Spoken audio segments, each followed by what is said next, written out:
With NGINX installed, we can now install MySQL. MySQL is a database management system to store and manage data for your website.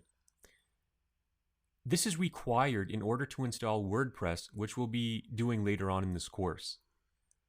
So I'm going to head back to Terminal. Now I'm going to type in the command to install MySQL. So just type this in here and press enter. We're okay with the additional disk space it will be using, so type in Y and press enter again.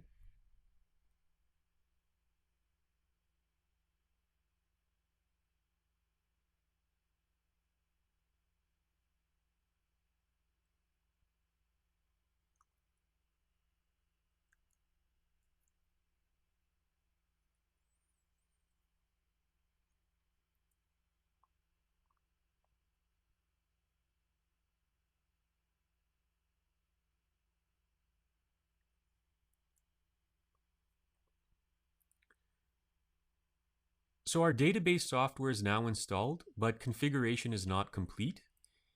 We need to secure our installation to ensure that there are no security vulnerabilities. And to do that, you're going to type in the following command.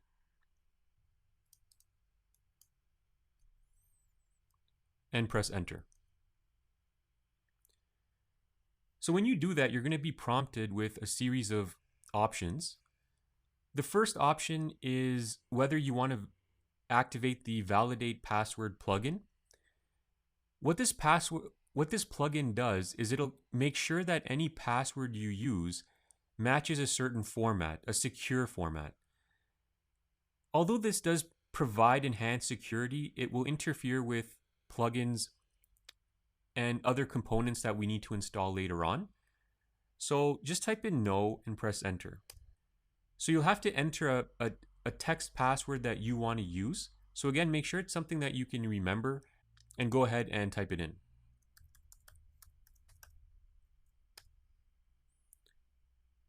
Okay, I'll need to confirm that.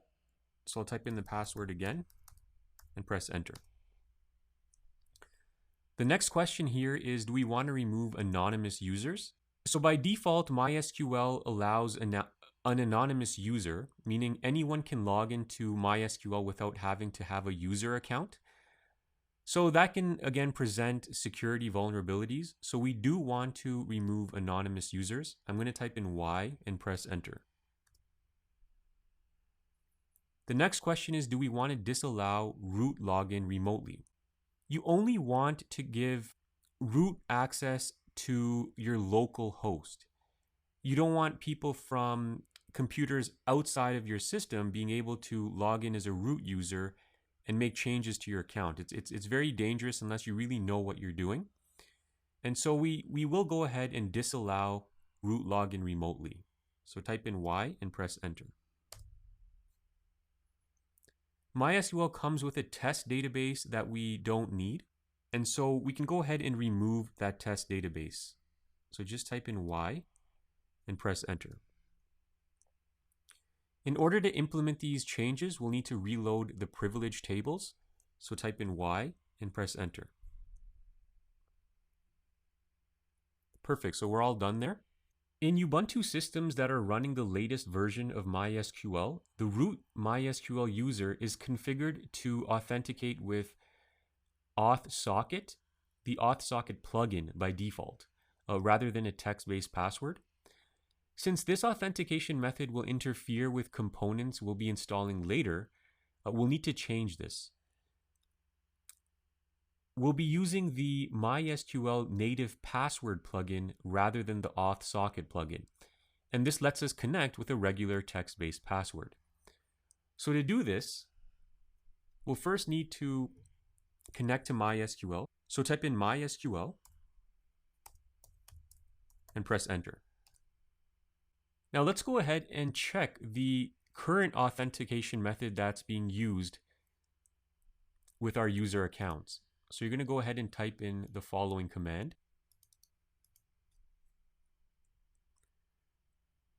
Okay, once you've typed that in, press enter.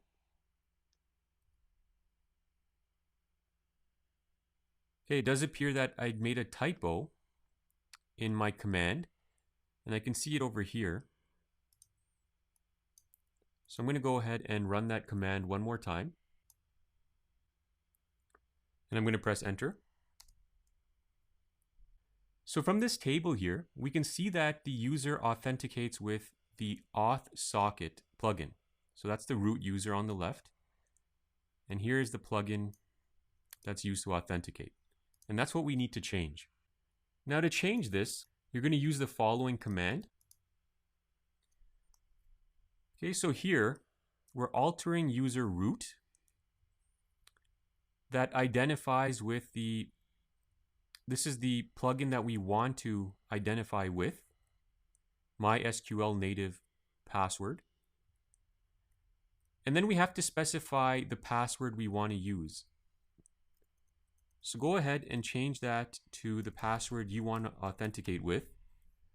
So I'm using a very insecure password. You definitely want to use a more secure password than this, but do make sure that you remember this password. Then go ahead and press enter. Okay, perfect. The next command we'll need to run is the flush privileges command, and this command will put our changes into effect by reloading the grant tables. So I'm going to right click and press paste. You'll need to type this in, flush privileges, and make sure you do have the semicolon here, and press enter. Okay, so now that we've applied the changes, let's go ahead and take a look at our table again. So I'm going to run that same command we ran earlier and press enter.